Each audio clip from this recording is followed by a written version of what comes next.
In this lesson, we will learn how to get the CSS properties. So jQuery is having a built-in method to achieve this. So let us see this with an example.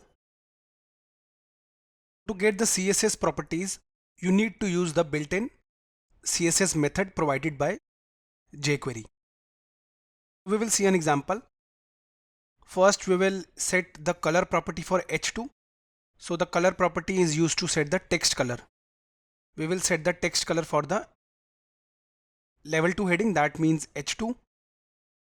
After that, we will find and display this color property with its value using the CSS method. So let us see the example. We are using VS Code. We created a project folder jQuery tutorial on the desktop. For this lesson, let us create a new file. Right click here, click new file, add the HTML file name index51.html.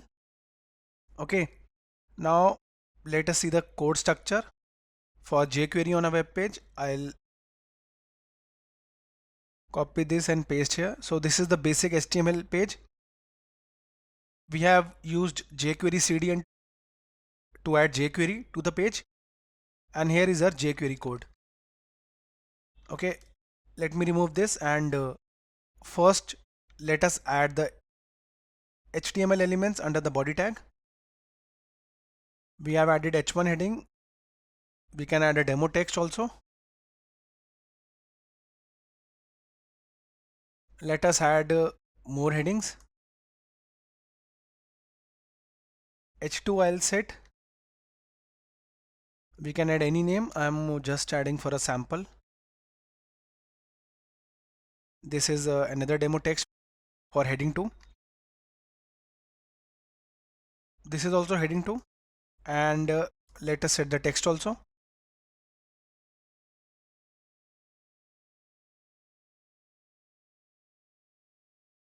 We have set the text also.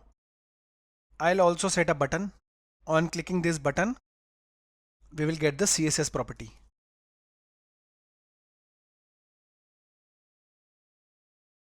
Okay, now let us set the style, which we will get later.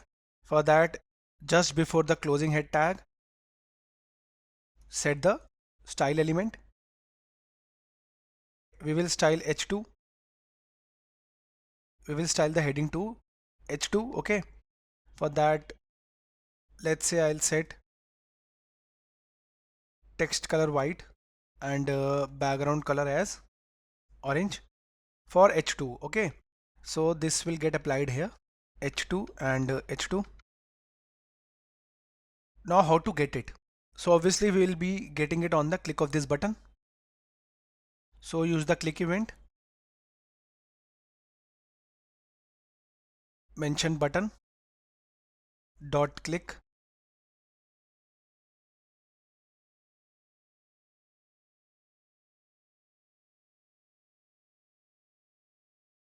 and let's say we will display it now in an alert box. We will display the font color, that is this color white. Okay, font color is equal to dollar. Since we want the font color of the h2 element, that is the CSS property h2, so type dot CSS, and within this mention the property name. So we have mentioned the property name to get its value. This is fine now, fixed. Go to file, save all, right click, click open in default browser. Okay, I'll click on this to get the property. The following property will be visible, that means the color white property will be returned. Get CSS property, click on it. Okay, here it is. The font color is visible, which we have set. It is visible in RGB format. Okay, so in this way guys, we can use the CSS method to get the CSS property. In this case, we got the color property. Thank you for watching the video.